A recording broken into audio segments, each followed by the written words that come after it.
Chapter 5. Chris stepped into his bedroom and locked the door. He was at the opposite end of the hall from Jeremy. His room faced the backyard, as his brother's did. His mother's sewing room was across the hall. Not that she ever sews or anything, Chris thought, but I'm not complaining. It's better than what Jeremy has across from him. Mom and Dad's nightly sexorama. Ew. Jeremy shared a wall with them, too. Chris had a window between him and the sewing room at his end of the hallway. His brother always whined up a storm the next morning after another McKee sexcapade. It was hilarious. Did Jeremy hear them last night? Chris wondered. I sure did. I finally put on headphones so I didn't have to listen. Chris was only 5'7". He hadn't reached puberty until last September. He hoped to get a little taller, but if he didn't, so what? He was happy with the way he was. He had his father's dirty blonde hair, but it was straight like his mother's. Chris wore it shaved in the back and on the sides, but grew the top out long. His bangs hung down over his face whenever he didn't wear a baseball cap. That was hardly ever, except for church and school, when he pulled it back and wore it in a ponytail. He didn't care much for sports. The cap was a fashion accessory. He wore it because it looked cool. He had an assortment on a rack in his closet. As long as he didn't develop his father's receding hairline, everything would be great. Brrr, Chris shivered. Baldness would not be cool. Chris's eyes were a deep shade of green. His face was unblemished by a single zit or blackhead, and sported a few light freckles. His body, which he looked at in front of his full-length mirror, posing GQ-ish, was smooth, even feminine. He liked the way he looked, that he fought to keep himself that way. Chris exercised every night before bed and washed his face faithfully. He avoided the sweets and things said to cause acne. Screw that, Chris thought, as the phone rang. No acne for me. Matt? Chris asked, snatching up his iPhone. He laid on his waterbed. I got it, Matt said. Chris smiled, stretching out. He wanted to go back to sleep. He didn't see much sense in going to school today. It was a half a day with nothing to do except turn in books. They're not serving lunch, and they're mailing everyone's report card home, so what's the big deal? They could have turned in their books last Friday, but he figured it was because of the snow days. They had a lot of them this year. Everyone loves them until they have to pay for them.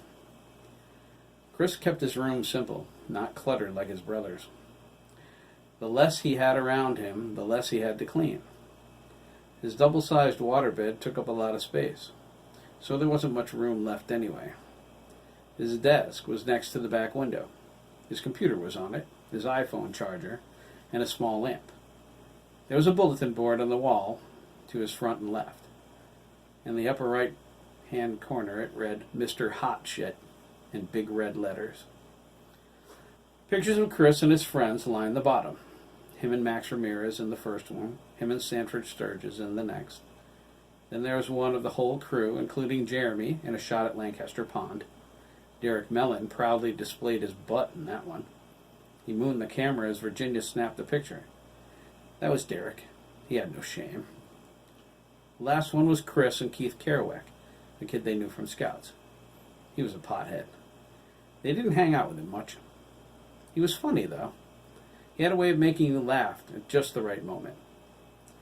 Chris didn't have any pictures with girls, but that was okay. Chris didn't like girls. Not romantically. The wall-to-wall carpeting was a soft shade of light green, like his curtains. A black beanbag chair sat next to his desk. The window on the other side of his waterbed had a single wandering Jew hanging from a hook. It was the only thing Chris had that even resembled a pet. Jeremy's kitten is getting flying lessons the next time she needs a hold in my mattress, Chris thought. She did it twice already. I hate waking up in the morning thinking I pissed the bed. Chris had a large closet with sliding wooden doors across the room from his bed. He owned tons of clothes, just like his mom. He would have more, but his space was limited. Virginia's wasn't. Her closet and the sewing room closet were jam-packed with all kinds of crap. Half the outfit she only wore once, Chris thought, and she has more shoes than Mariah Carey. Chris had 6 pairs of sneakers, 1 set of hush puppies for church, and a pair of beige Timberland hiking boots. He bought them with his own money. His walls were plain except for a few posters, one of the K-pop group EXO, one of Jimi Hendrix, a Blacklight poster, and one of Dave Mustaine from Megadeth.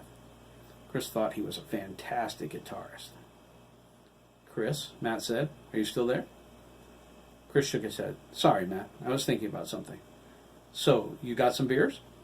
"Some blackberry brandy, too." Chris grinned. He didn't drink that often, but he liked brandy. It made him feel warm inside. Matt's cousin, Phil Anderson, was the best. He was a psych major at UConn in stores. He always bought for them. "Cool," Chris nodded. "I don't have to work until Wednesday either. It's the morning shift, though." Yes. Now they could camp for 2 days. Chris worked so much he rarely ever had 2 days off. "Who else is going?" Chris asked. Matt took a deep breath and rattled off the names. Max and Ricardo, Sandy and Ian, Derek, you, and me. Jeremy, too, if he's still going. "He is. He promised." "Who's got a tent besides you?" Matt asked. He knew Chris's 3-man wouldn't be big enough for everyone. Chris said Jeremy did, and so did Sandy. They were both 2-man tents. "I hope we have enough room." "I hope we have enough stuff," Chris said. "Ricardo has a tent too, but it's crappy." "No problem. We have enough. Phil's getting a quart of brandy." Whew, Chris thought, that'll do it. "Call Sturgis's house and make sure they're good to go," he said. "I'll call Ramirez." He cautioned, "Remember, we can't talk about this at school. If word gets out, the whole town will show up." "Okay," Matt replied. "What about Derek?" Chris frowned.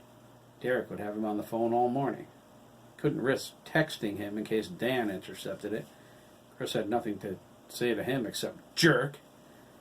He wasn't going to call Max until after breakfast either. That didn't leave a lot of time to get ready for school.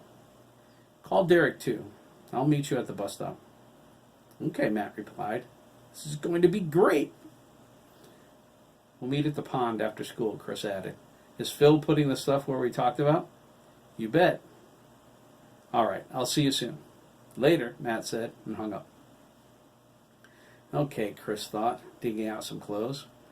"First I need to get dressed, and then I need to get Jeremy moving. I guess he thinks he's sleeping in late. Ha, just wait." Chris made sure the spray bottle for his plant had nice cold water in it.